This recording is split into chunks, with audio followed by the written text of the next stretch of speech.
thank you. Basically what I'm going to show you is a step-by-step approach to cracking this protocol, which wasn't not very hard, although the product catalog says it's impossible, so that's good.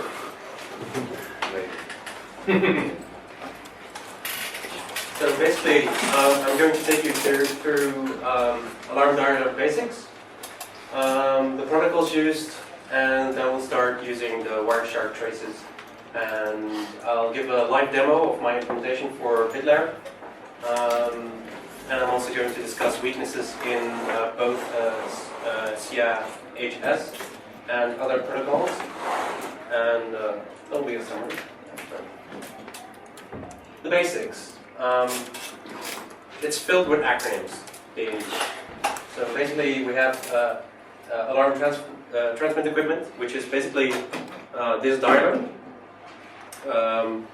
which uses an interface to the alarm system on this end and Ethernet on the other end, which will be transferring events to the alarm system. The ARC, the alarm receive center, which basically the instance that receives the alarms. The CROM is the unique account code for a building, basically used to identify the customers for the alarm receive center. The ATE sends the alarms, the ARC just ups everything, basically.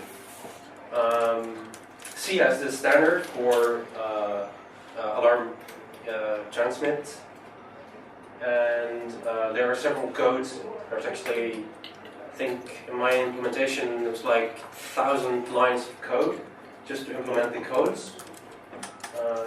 So basically you have like tamper alarm, tamper restore, burglary alarm, burglary restore, panic alarm, which is basically a button telling you there's a robbery, that sort of thing. Several protocols are in use for this. There's the SIA protocol, which is basically used for analog phone lines. Same with the extended SIA set, which is basically the same thing, but with a few extensions. And there's Adamco Contact ID, which does not use the SIA codes, but is slightly different, mostly numeric. There are several IP protocol interfaces, which was very late to be standardized. So there are several to choose from, which is interesting. The SIA HS, which is basically Alphatronic's proprietary protocol. The Vibel and SecIP, which is the Dutch attempt for a standard. Also not very secure. DC09 and a German standard as well. So, Wireshark, the fun parts. I don't know if you can read it, actually. I hope you can. Can you read the numbers, everyone? Okay, good. So, basically, this is the first message from the ATE to the ARC. So, basically, I wanted to implement this for BitLayer to be able to monitor all events if there's an alarm going off, or if somebody unlocks it or somebody locks it. We want to know this on IRC, and we want to log this to the database just to see what's happening. I tried to implement this, and basically I just got this. Hardeman Beveiliging Bedrijfszorg was kind enough to sponsor us with an alarm receive center, and I could capture the data going from the AT to the ARC, which is basically this. This is the first packet. As you can see here, the first part is 34, and if you look at the length of the message, you go like, could that be the length? And you verify, yes, that is in fact the length. So, first part is done. There's one problem though. I can't read this. Yes. So, Anybody care to guess which encryption this uses? Looks like some XOR cipher or Exactly. Very good. Do you know which one? Nope. Take a wild guess. With the number B6. Yeah. Exactly. It's V6. Aha! So, little Python script. Put everything through there.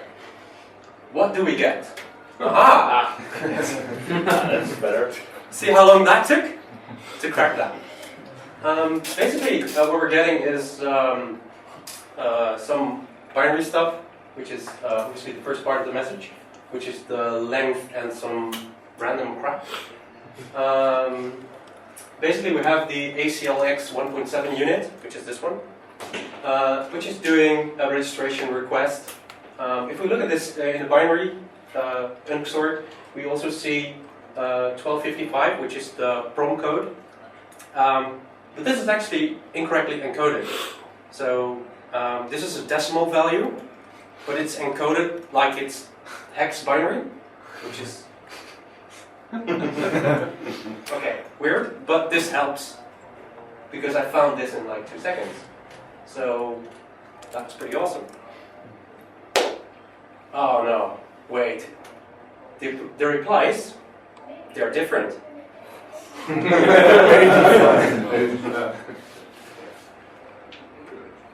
Yes, indeed. So, very good. This is the alarm receive center unit. We see a registration renewal. This is basically telling it to go to port 4008, and the rest of the communication is done on a different port, which is optional. You can also do it on a single port.